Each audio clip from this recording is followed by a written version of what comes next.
Today, we begin to pivot toward the philosophy of religion. And the main question we will wonder about is, does God exist? Now, there's many reasons why this question is relevant. Let's start with the first one.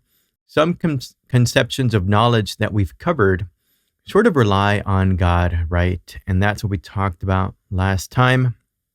We see God as being relevant both in a kind of empiricism, the kind of empiricism that George Berkeley advocates, but also Descartes' brand of rationalist foundationalism.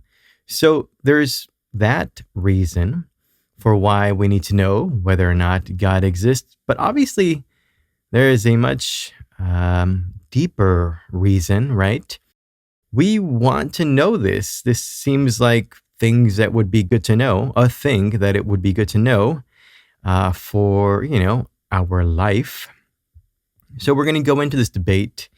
And to kind of get our feet wet a little bit, I want to begin today by covering some possible positions on God's existence that were around in the 18th century, right? The 1700s. That is sort of the time period where we kind of left off. First and foremost, I should say that most people were still believers, right? They were still theists. That would be the philosophical term for this. And quite a few of them were rational theists. What this means is that, yes, they had a belief in an all-powerful, all-loving, all-knowing creator, right? God. But their view was that you can actually defend your belief in God through reasoned argument. It is perfectly possible to come up with a good, valid, and sound argument to establish God's existence. So that would be rational theism. Again, probably most people were still theists, and probably the majority of those people were rational theists. The minority view of theists was fideism. Now, fideism is a view that, God does exist, but this is a matter of faith alone. Arguments will be insufficient for establishing God's existence. Rather, you just have to rely on faith and grace and that kind of stuff. So that is fideism. And this next view is sort of in the theistic camp. Like, they sort of believe in a God, but it's not quite the God of the Christians, right? But the deists, or the deists, however you want to pronounce that, they did believe that there is a creator God, but not one that is all loving, right? This God created the universe and us, and then just kind of left, right? He doesn't listen to your prayers and none of that stuff. And so I'm not sure if you want to count these people in the theist camp, because it's not exactly the kind of God that the other people, maybe they have 1 foot on the theist camp, 1 foot in sort of like a non-theistic camp, but we'll get to that in a second. Let's also cover atheism. Sometimes I like to call this anti-theism because it really is anti-theism. It is the view that God does not exist. And we are getting the very first explicit, outspoken atheists or anti-theists in the 1700s.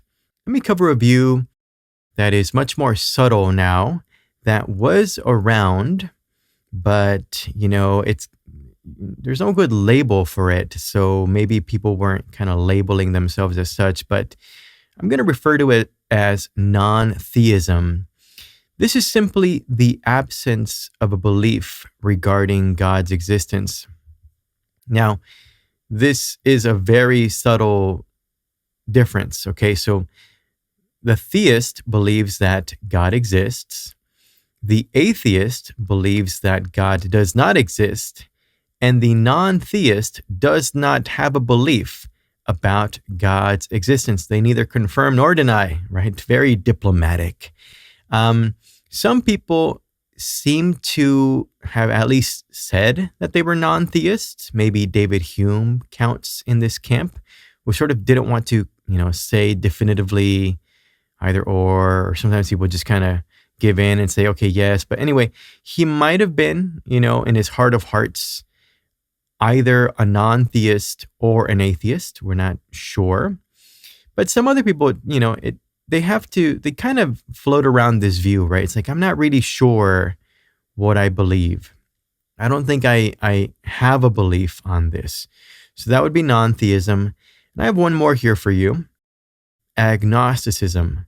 Now, this is different from both atheism and non-theism. The agnostic has a view about whether or not knowledge of God's existence is attainable. In fact, the agnostic says knowledge of God's existence is unattainable. That's something that you can't have knowledge about, right? So they're not exactly skeptics about everything, but they are skeptics about whether or not you can arrive at knowledge of God's existence. That's just something that is beyond our capacities as human beings, says the agnostic. I do want to mention, maybe these aren't quite positions on God's existence, but they are religious positions in general, sort of. So let's talk about two of these. Some philosophers and scientists during this time period saw the study of nature and just engaging in scientific discovery in general as a way to praise God's design. So they were some kind of theist, whether it be a rational theist or a fideist, and they really did see, their scientific discoveries and their scientific work as an act of devotion to God, right? Very interesting position there. And that one doesn't cut across. I mean, you can be either a rational theist or a fideist and engage in this kind of thing. Maybe even a deist. I'm not sure. But yeah, so that's one thing that you might believe or do. There's also a whole lot of religious reformism during this time period. So, this is when the rise of biblical criticism comes about, and some people really start questioning religious authorities. And some religious people thought, okay, you're right.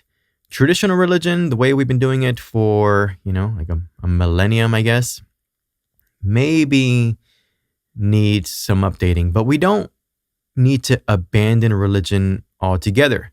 And so these people were moving toward a more, I don't want to say progressive, but how about a moderate stance, right?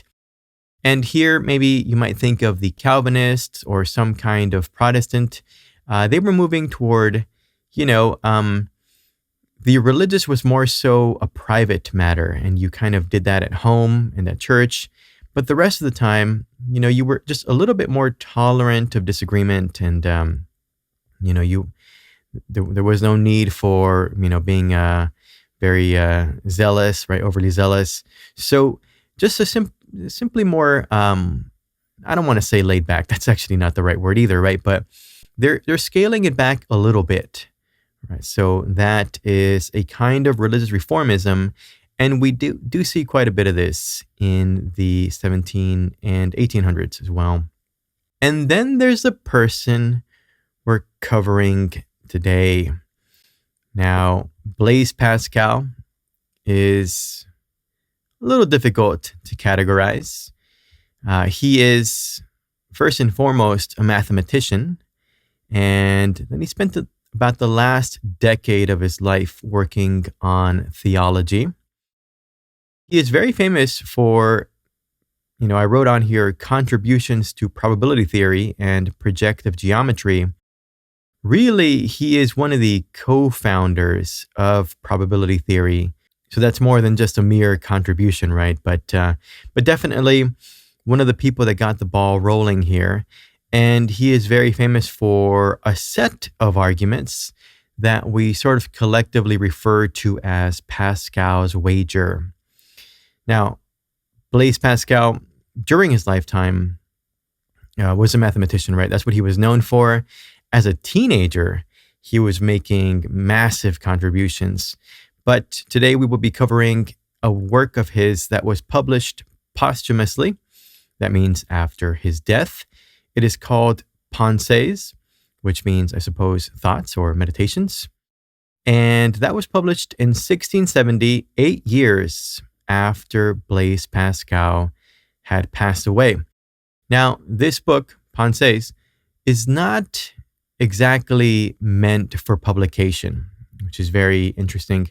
What happened is that he started working on theology, and he was going to, publish a grand work on, basically establishing God's existence. But he died at age 39, so he never got to complete this work. And basically, people that were familiar with his work took his pretty disorganized notes and sort of, cobbled them together however they could. And that is what this book, Ponses, is. And that is where we're getting the argument that we are covering today.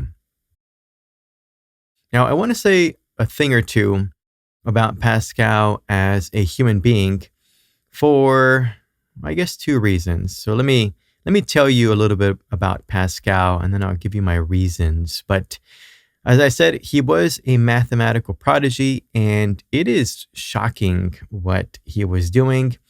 He was apparently independently discovering, or rediscovering, I guess, various geometric propositions, as one would be able to find in a very famous mathematical text named The Elements of Geometry by a person named Euclid. Anyway, Pascal was doing this at age 12, right? So just imagine like a book that had been used for over 1,000 years that Pascal had never read, apparently. And he was just, independently, coming to the same conclusions as this super famous textbook in geometry. So that's Blaise Pascal. Definitely a brilliant mind. And it turns out by the time that he was only like 16, he was producing mathematical works that really impressed his contemporaries in Paris, including one René Descartes, right? So clearly Pascal was, just had a fascinating mind, a beautiful mind, as he would say.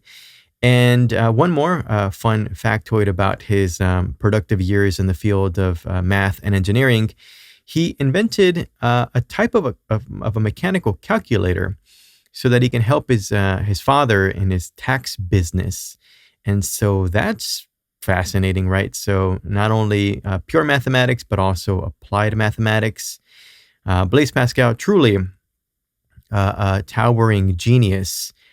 But in his early 30s, at age 31, to be more precise, he had a mystical experience. That is, he had a religious experience where he seems to have, undergone a second conversion, right? Everything was so clear to him.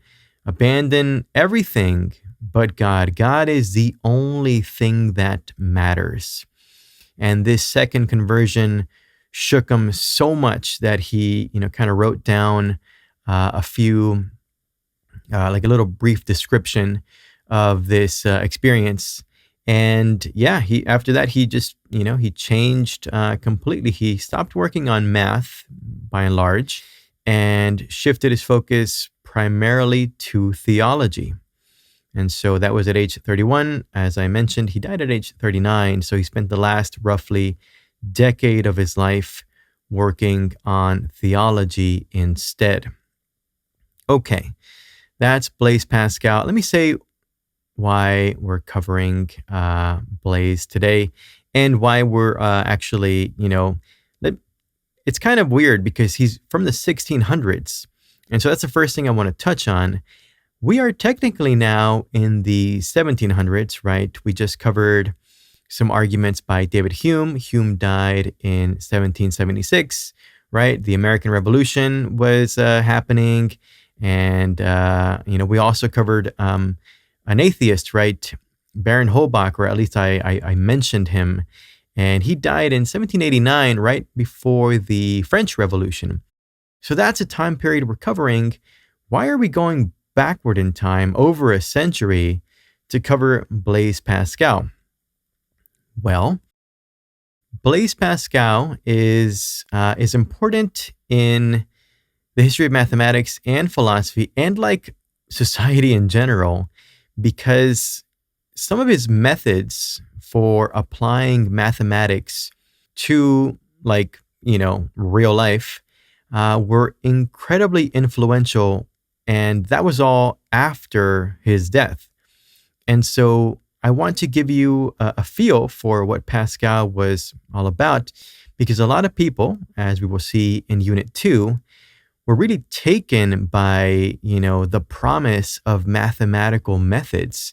We can use math to figure like a lot of things out, way more than we've been trying so far, right? So this idea of taking new mathematical methods and even inventing new mathematical methods like Newton did, he invented calculus, to figure out how things like, society work, or what we should believe, right? That kind of starts with Pascal and maybe a couple of people before him too.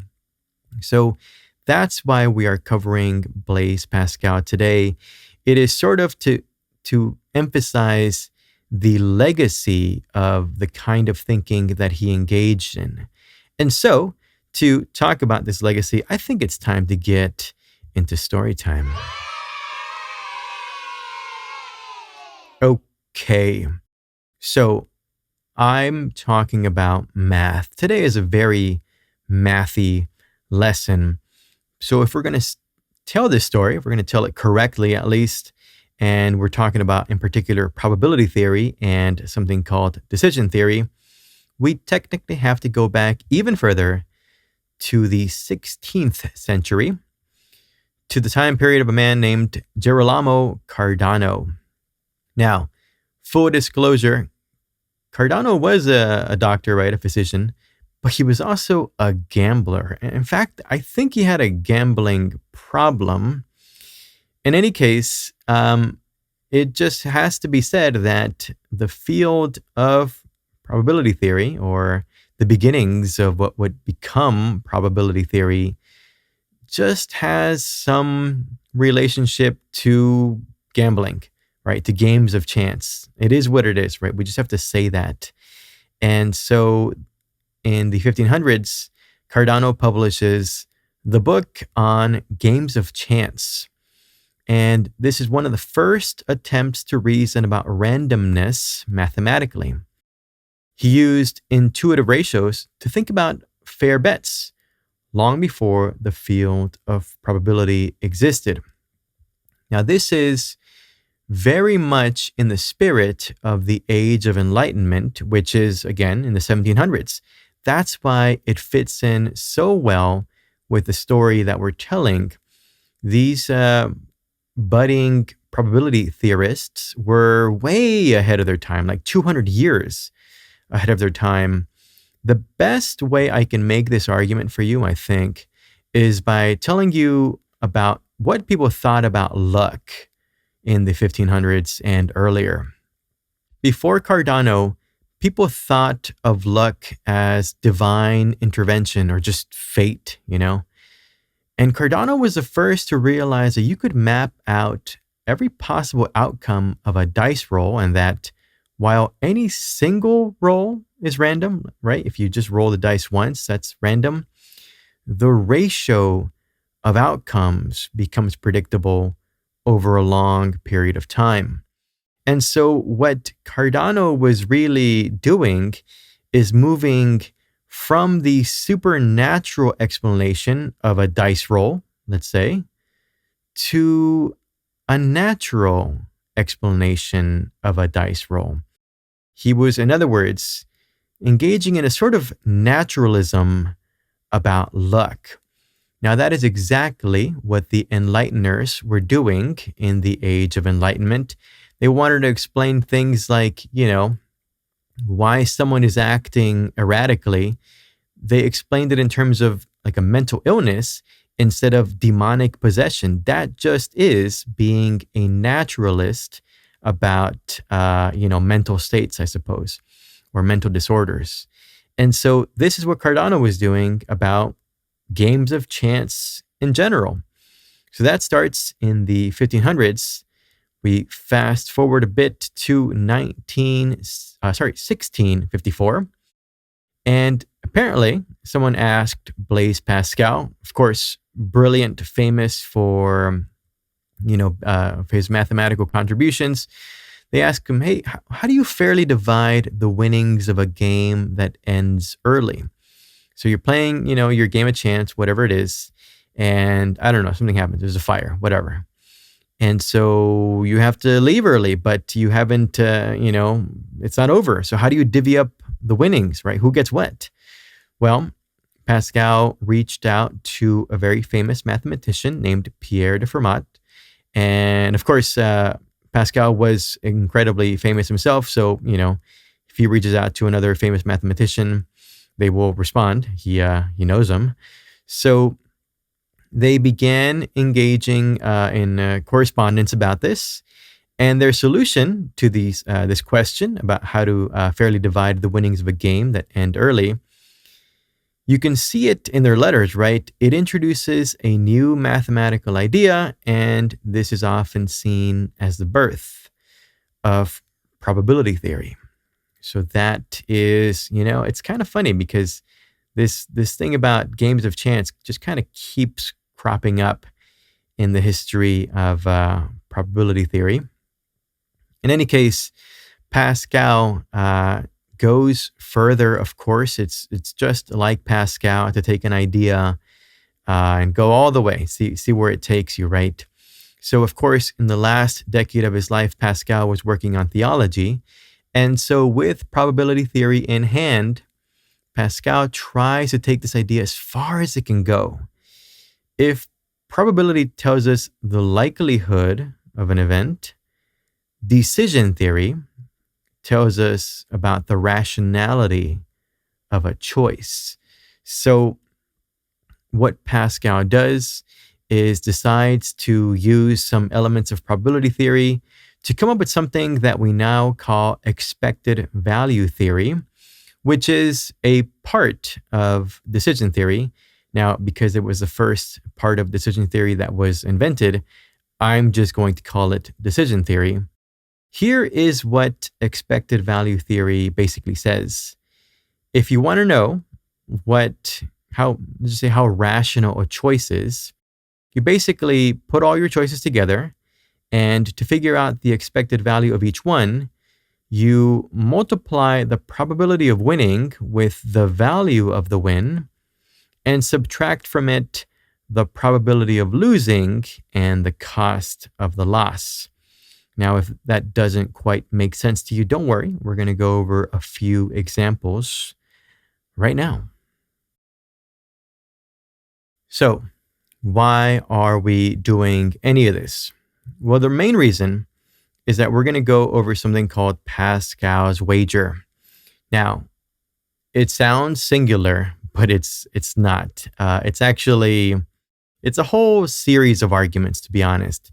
So I'm going to define this as an umbrella term referring to a family of arguments given by Pascal, stating that, roughly, it is best to believe in God since the possibility of eternal reward outweighs any possible disadvantage brought on by believing in God. Put another way, he basically says that it's the most rational thing to believe in God, and he will show you through this thing he came up with, basically called decision theory or expected value theory. So that is what we are covering today. And in order to show Pascal's argument, we're going to focus on his third argument in this series of arguments. We're going to learn how to build something called a decision matrix. A decision matrix in decision theory is a table intended to help one discover the expected utility of a choice. There's rows, they go left to right, and they correspond to the possible actions that you might take. And then there's columns. They go up and down, and they correspond to the possible states of the world. Each cell that is created when these rows and columns intersect represents the utility of an action given a particular state of the world. So you probably need an example, and I'm happy to give it to you. So let's just define utility. The utility of a possible action is a numerical value assigned to the outcome of that action. These are given to all possible actions so that one can juxtapose them. They go in the rows of the decision matrix and are aligned with the possible state of the world that would produce utility. So here is a decision matrix that we will fill in together. Let's say someone goes up to you and says, all right, let's play a coin toss game. And if it lands on heads, you get $2. But if it lands on tails, you give me $2. So there's two possible states of the world in this game. I hope that's clear. Heads, tails. And those go in the columns. Now you have two choices here. You can either accept to play this game, or you say, no, thank you. I don't really want to play that. So you don't play. Okay, let's say that you play. We have to fill in the utility here on the cell that corresponds to each state of the world given your action. So let's just say you choose to play and it lands on heads. Then we give this a utility of 2, which represents the $2 you will make if you win, if it lands on heads. And if you play but it lands on tails, you lose $2. That's -2. I use negative numbers, by the way. Pascal didn't, but that doesn't matter. We all know what negative numbers mean. So there you go. Now, let's just say you don't play. This is actually a very nice and easy row to deal with. And I would typically keep one of the rows pretty simple. If you don't play, it just like nothing happens, right? It's just 0. So don't play, it lands on heads, you get 0 because you're not playing. And don't play, it lands on tails, you get 0 because you're not playing, right? So there you go. That is your decision matrix. Now you can add a new column, if you'd like, to calculate the expected utility. So what you do for that is you take each utility and you multiply it by its probability, and then you add the numbers together. So the probability of you winning, right, times what you get, and the probability of you losing times what you get if you lose, right? And then you get the numbers together. So we need an example. Let's just do this right now. Another coin toss game. In this one, you win $1 if it lands on heads, and you lose you lose $2 if it lands on tails. Okay, let's generate the decision matrix. You got your heads and tails on the columns. You got play, don't play on the rows. And we need to fill in the utilities. If you don't play, again, that's the easy row. It's just nothing happens, right? 0. If you play, it's +1, right? $1 for heads, and -2 or -2 for tails. Okay. As I mentioned, I'll keep one row nice and easy this whole time. If you choose not to play, we'll call that choice X.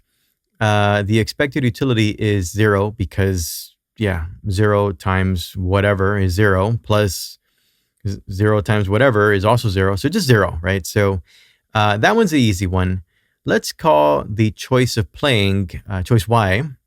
And for that one, we do need to engage in some math.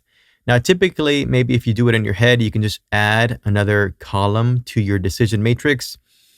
I'm going to do the math on the side here so you can really see. A lot of people don't like math, so I gotta do it on the side. Hopefully, it's more obvious to you this way. So what we do is we take the utility. We're doing, of course, the row where we're playing.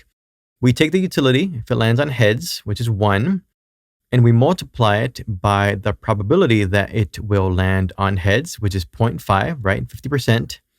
So that's the part to the left. And you also need to take the utility of it landing on tails, which is -2, and you multiply that by the probability that it will actually land on tails, which again is 0.5. And so there you go. 0.5 times 1 plus 0.5 times -2. So you do some math here, and 0.5 times 1 is just 0.5, right? And 0.5 times -2 is -1. Cool. So far, so good.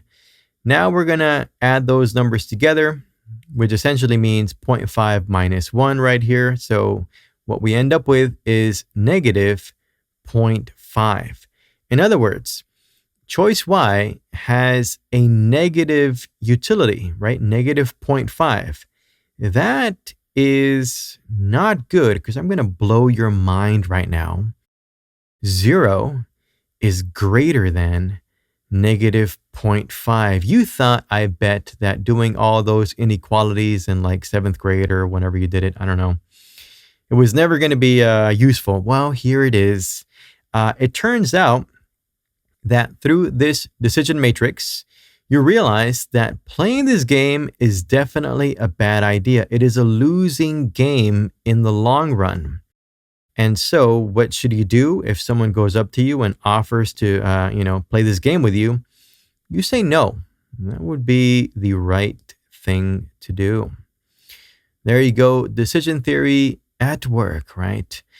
Awesome. Let's do another example because I know that usually takes a bit before people grasp what is going on here. And let's make it a more modern example. Someone goes up to you because they know that you have a spare $1,000 and you don't know what to do with it. So you have this opportunity to invest in a tech startup. Now, it is a high-risk startup. So you have, let's just say, I'm oversimplifying here. You have two options. Choice X, we're going to make it the easy one again. You just put your money in a safe. All right, not a bank account or anything like that. Then we have to do like interest rates, and we're not doing that. We're keeping it easy here. You just keep your money in a safe. That's choice X. Awesome. By the way, we already know the expected utility of that is 0, right? It won't go up. It won't go down. It's going to stay $1,000. Cool. Choice Y now is the more complicated one. You can invest your $1,000. Now you need the information about what is likely to happen. And you consult with a bunch of people. You end up discovering that there is a 10% chance that the company goes public. And oh my goodness, if that happens, you gain $20,000, right? That's pretty good. However, there is a 90% chance, way more of a chance, that it will fail and your $1,000 becomes 0, right? You lose your $1,000. What should you do? Should you keep your money in the safe or invest your $1,000, X or Y? Well, X, as I said, the expected utility is 0. Y, let's do some math here. We take the utility of investing and the company going public, which is 20,000, and multiply it by the probability of that actually happening, which is 0.10, right? 10%. And then you take the utility of the company failing, which is you losing your $1,000, -1,000, and multiply that by the probability that that's what's going to happen, which is 90% or 0.9. And then you add the numbers together. So for the first amount, it is 2,000.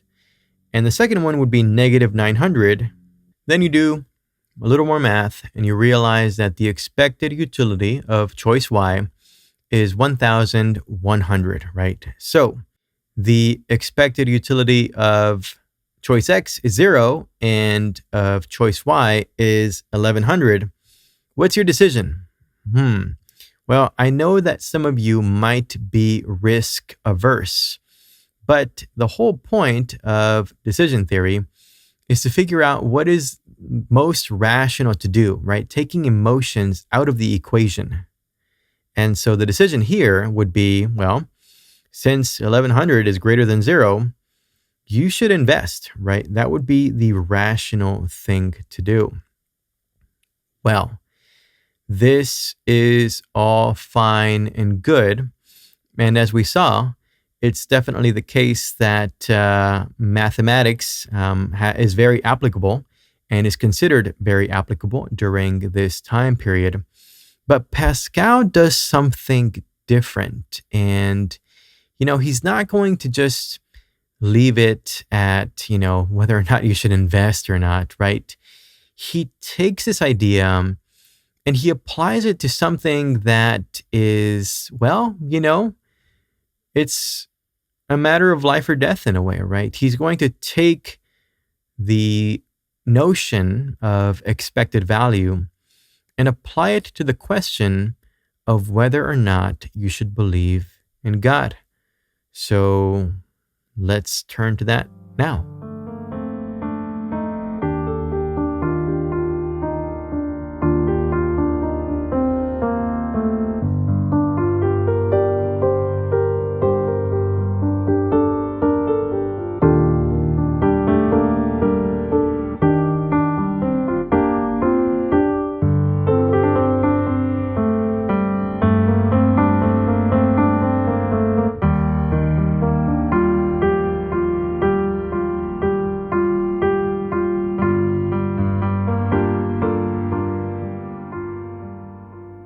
Before we get into the argument of the day, I do want to say something about the way Pascal's philosophy is usually transmitted or taught.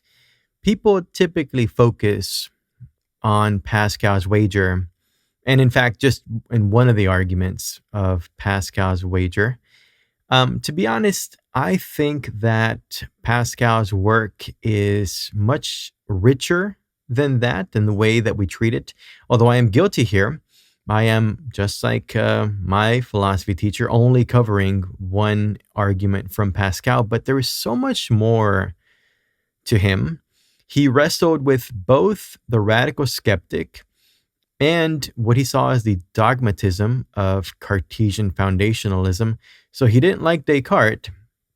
He also didn't like, I was going to say the Pyrrhonian skeptic, but really, Pascal read the work of a man named Michel de Montaigne, who was heavily influenced by Pyrrhonian skepticism.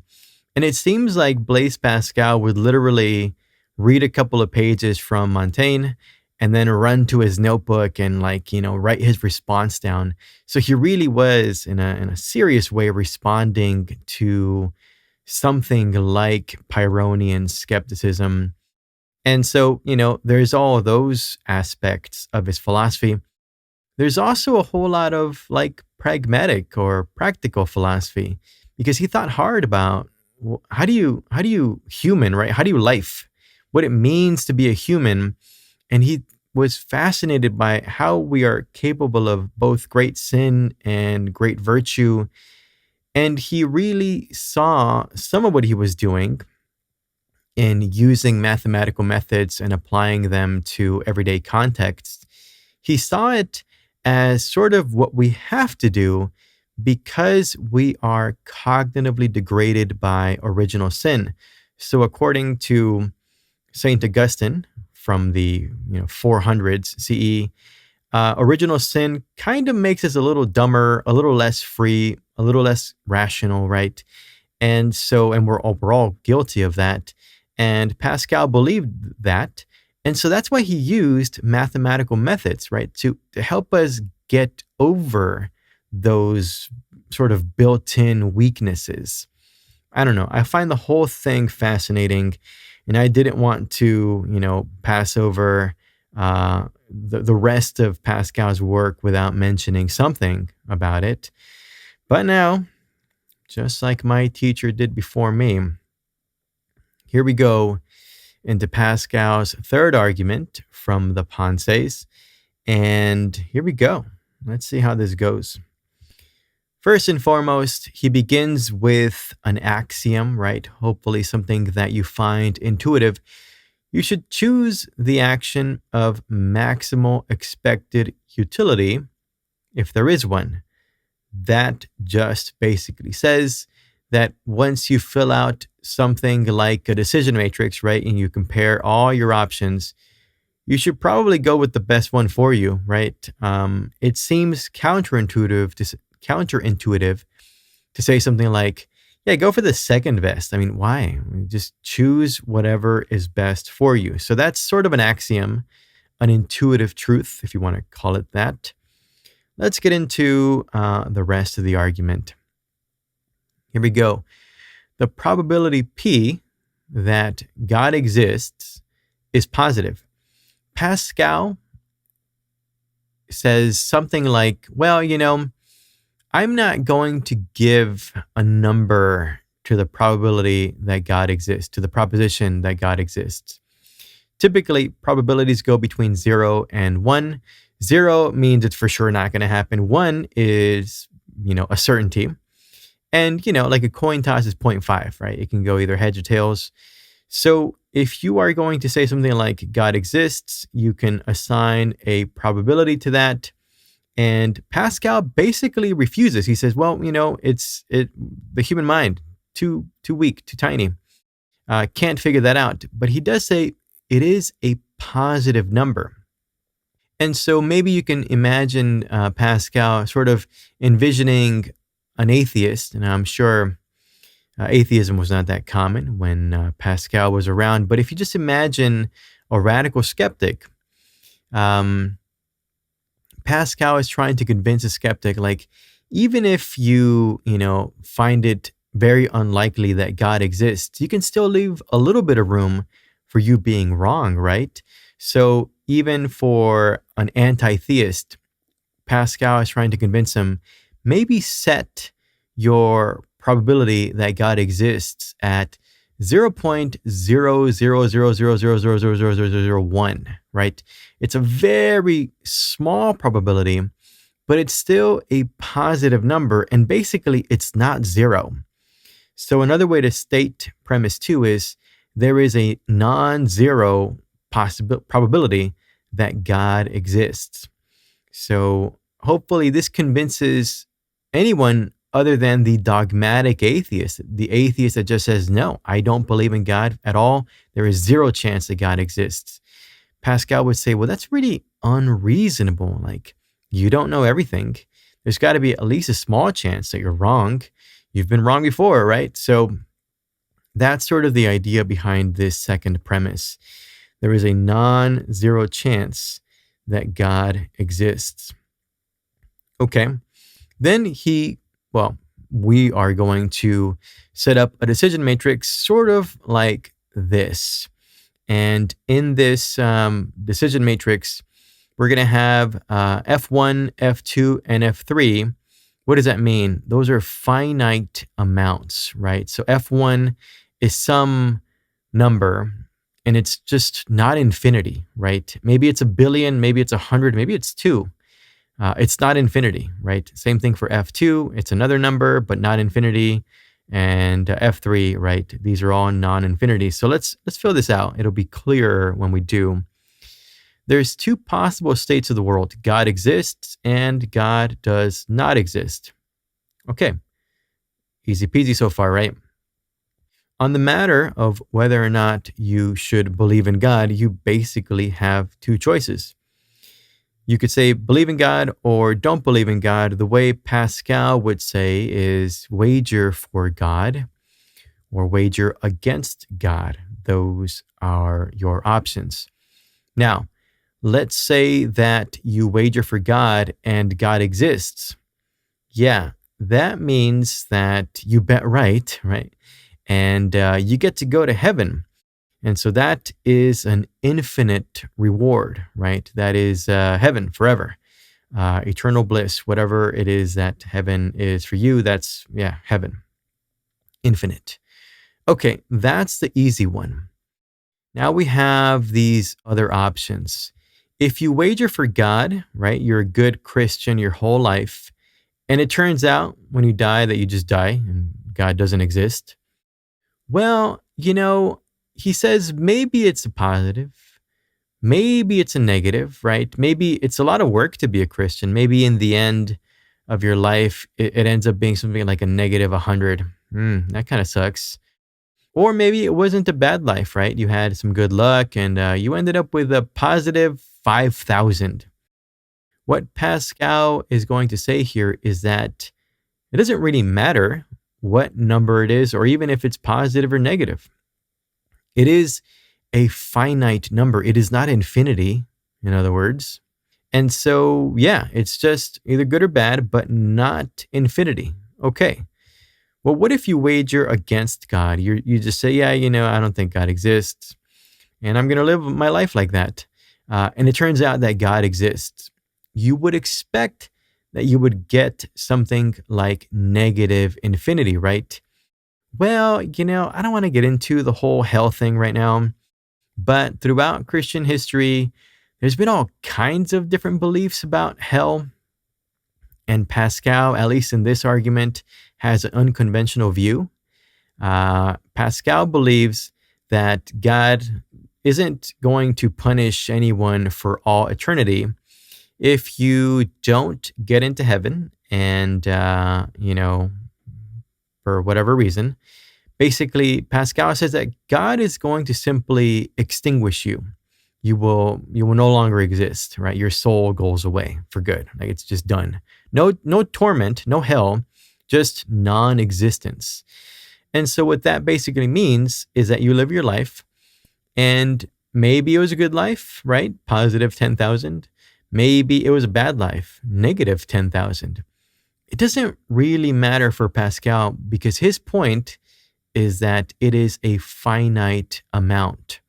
And because you stopped existing, that's it. You're done, right? It's over. It's finite. So that's F2. And something very similar is going to be said about the case when you wager against God, right? And God doesn't exist. Technically, I guess you were right. And so you lived your life as a non-believer, and you died, and you were right. You just die. And then your life is whatever it was. Maybe it was positive 2 billion, whatever, or negative 5. It's still a finite amount. So Pascal is making a big kind of a assumption here, but it's pretty key. Only one of these cells gives you an infinite utility, right? If you wager for God and God exists, that is an infinite utility. And so that is the only one that has that feature. Now, if you were to be, a mathematician / logician who is studying the history of math and logic, the next part of the passage is sort of going to blow your mind, because in this passage from the Ponses, essentially Pascal invents expected utility theory, right? And thereby invents decision theory. So here we go. We're going to geek out for a second here. These are lines from Alan Hajek, who is a mathematician, logician, and historian of those fields. So here's a quote from the gentleman. In another landmark moment in this passage from the Ponses, he next presents a formulation of expected utility theory. When gambling, now quoting Pascal, every player stakes a certainty to gain an uncertainty, and yet he stakes a finite certainty to gain a finite uncertainty without transgressing against reason. So what does all that mean? It's actually what we've been talking about this whole time. It's just that Pascal uses different language. But he's talking about how you can make guesses with incomplete information and still be rational, basically. So let me continue here with a quote. How much then should a player be prepared to stake without transgressing against reason? Pascal's answer. The uncertainty of the gain is proportioned to the certainty of the stake according to the proportion of the chances of gain and loss. Now, if that sounds like word salad to you, Even Hayek, the guy we're quoting, says the same thing. So let me close off this quote. It takes some work to show that this yields expected utility theory's answer exactly, but it is work well worth doing for its historical importance. In those passages, as he is outlining this argument, Pascal invents expected utility theory and thereby invents decision theory. So, I mean, I don't know. That's pretty mind-blowing to me. Maybe not mind-blowing to you. So let's continue with the argument and see if we can get some minds blown somewhere. Premise 4. Therefore, wagering for God has infinite expected utility. So let's look at the math here. First, we have to take the utility of what happens if we wager for God and God actually exists. As we decided earlier, it is infinity, and we have to multiply that by the probability that God actually exists. We don't know that number, so we're going to just put in P there, but notice that any number times infinity is infinity, so that amount is infinity. And we add to that what happens if you believe in God, but God doesn't exist. Remember, we didn't have a number for that. We called it F1. But now you take F1 and you multiply that by the probability of it actually being the case. We don't know that number either.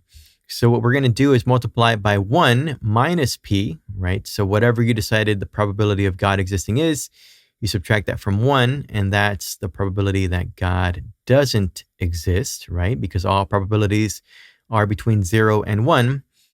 But again, it actually doesn't matter because any number plus infinity is still just infinity. So no matter what, because infinity is the utility for at least one element of that row, the expected utility of believing or wagering for God is infinity. That is a result of, it's basically what happens when you have infinity as one of the utilities.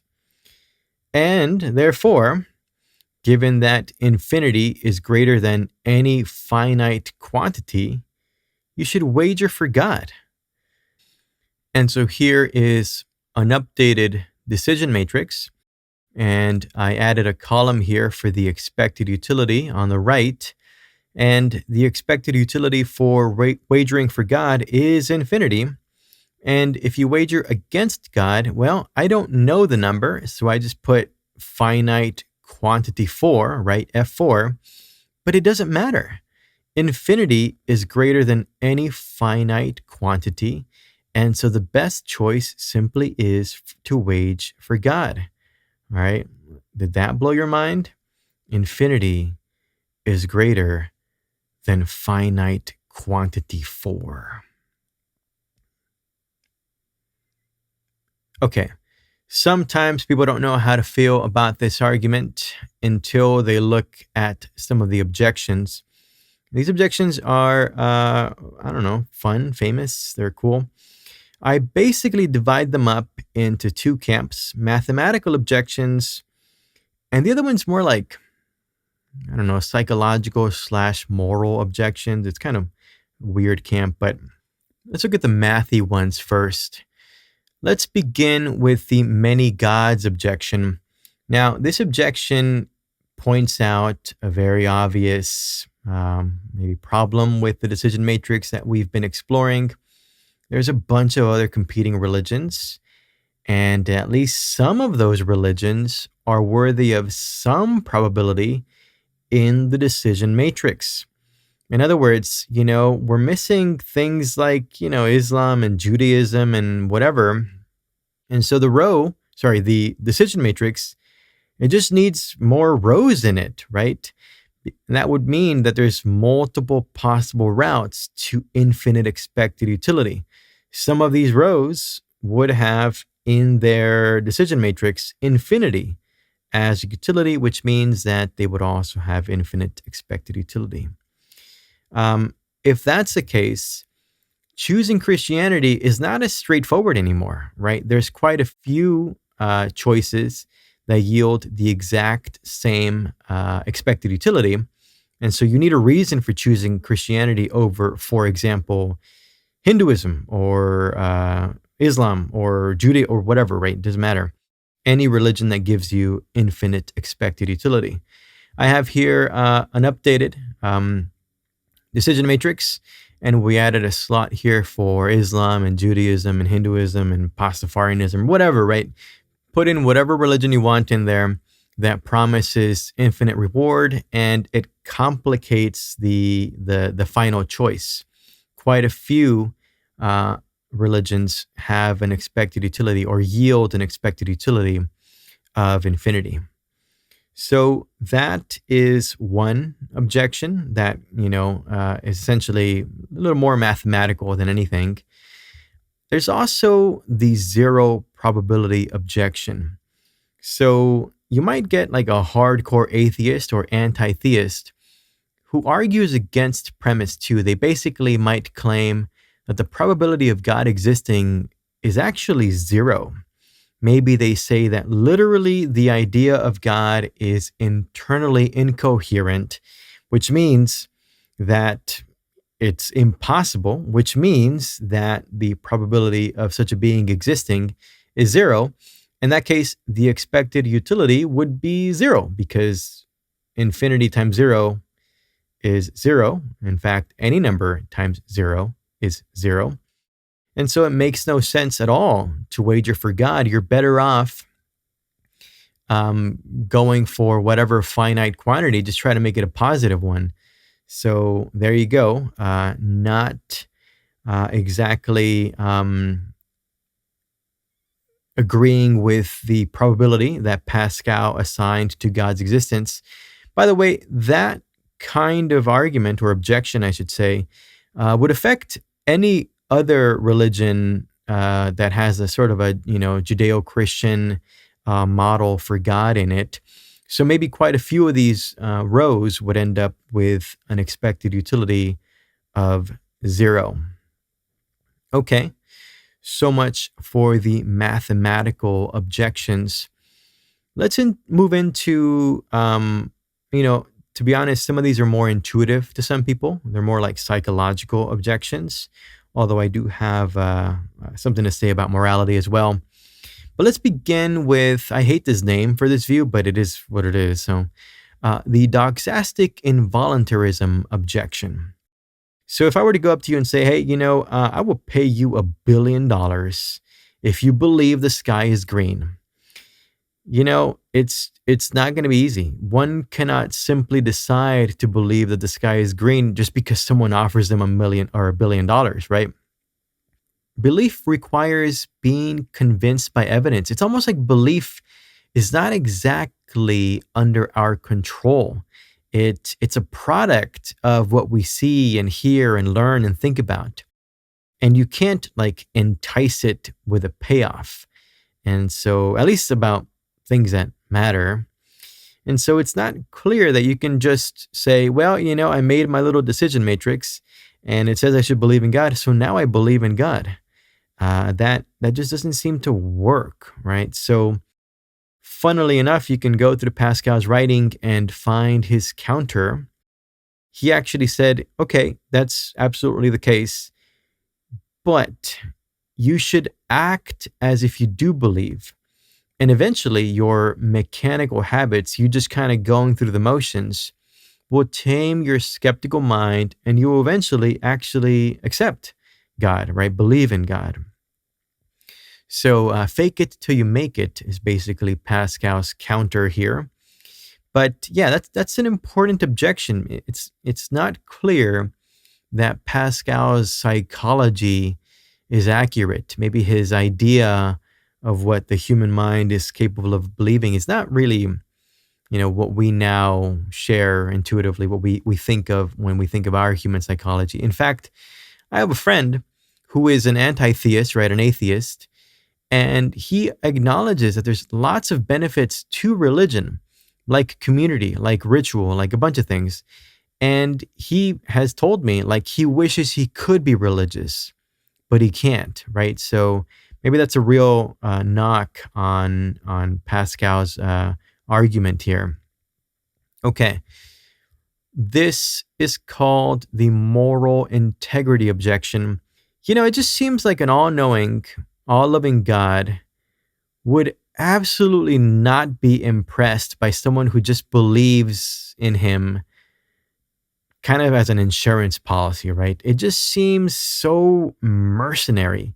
And obviously, because God is all-knowing, he would just see right through you, right? He would be like, yeah, you don't get in here just because you pretended to believe or you believed because you did some math. Like that's not how it works.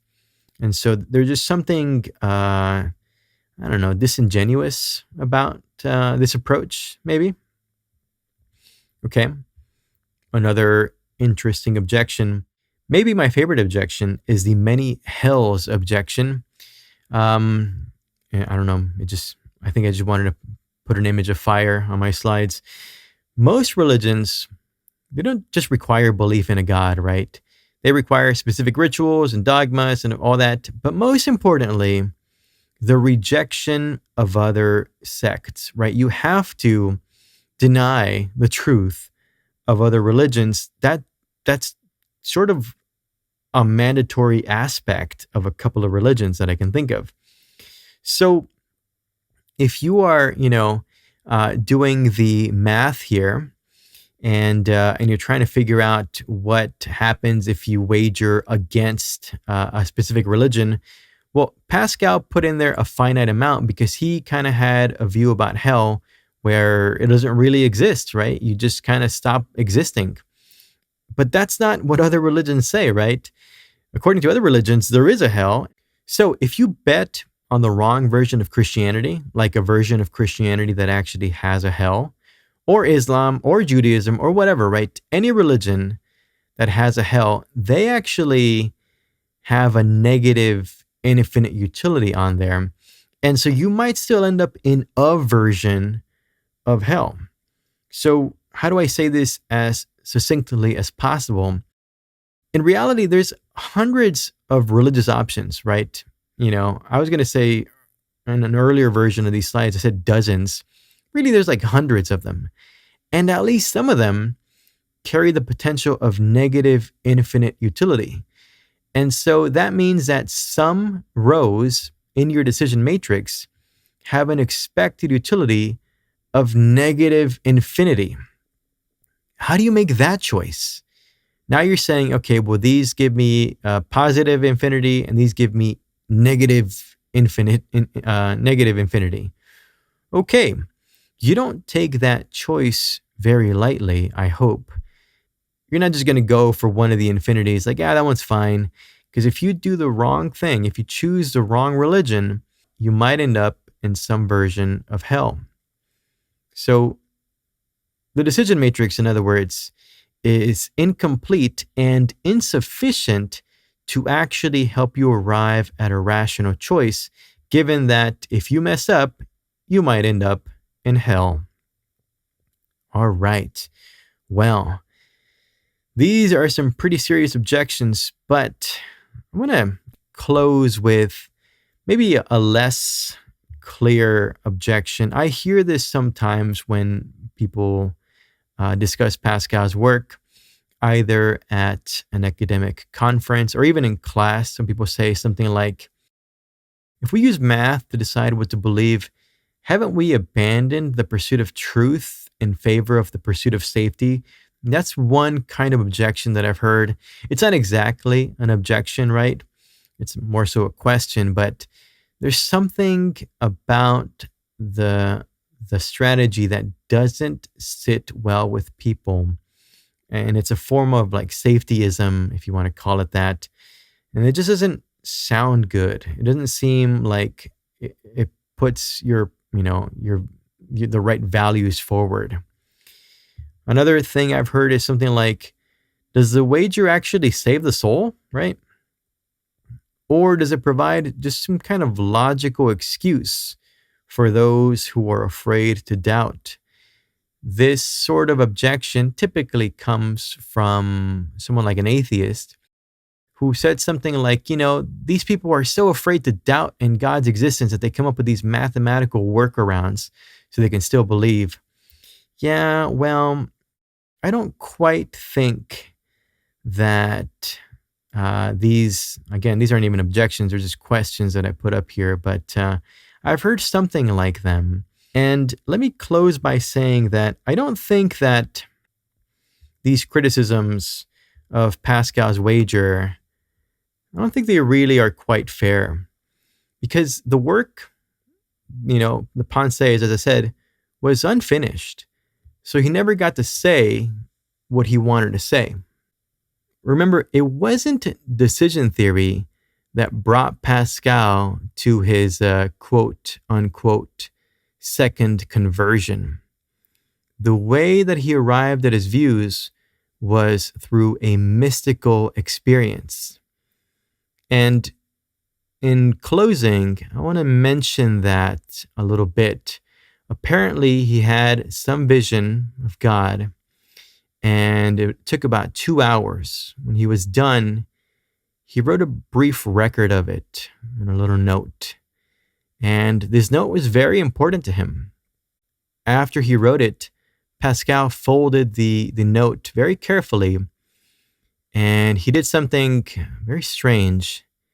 He sewed it into the lining of his coat, and he carried it around with him everywhere he went for 8 years until the time of his death. And no one knew it was there. When Pascal died in 1662, a servant discovered the note hidden inside the coat. So it was a secret that he had carried since that mystical experience. A reminder of the night he believed he encountered something beyond reason. So it turns out the mathematician who helped invent probability theory spent the last decade of his life haunted by a moment he could never calculate.